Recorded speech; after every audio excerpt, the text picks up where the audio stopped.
Dame Lillard, who was Damian Lillard before, before all this stuff happened. But for Dame time, he was a guy that he could sift through BS.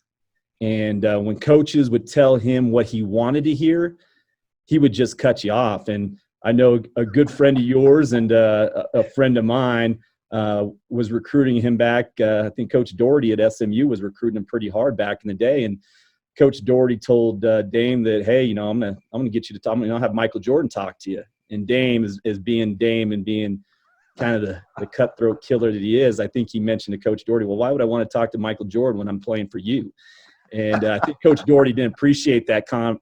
And I think I don't think SMU, I think, kind of quit recruiting him after that point. But that was the kind of guy you got, and that's the kind of guys that have allowed me to be successful at Northern Colorado, and it'll be the guys that allow me to be successful at the University of Wyoming, are the guys that appreciate the opportunity, but they also appreciate being around a coaching staff that's really going to get you better. And I think as we see with the transfers and a lot of these kids transfer, and rightfully so, because coaches fill them in with a bunch of BS, and all these kids and parents want to hear, how am I going to develop as a player? And really, most of these places don't have a plan for developing players. And ultimately, what develops players is getting your ass on the court. When Dame Lillard goes to Weber State and plays 1,000 minutes as a freshman, and so goes to Texas and plays 100 minutes, which 100 of those, 75 of those minutes were not meaningful. They were garbage time.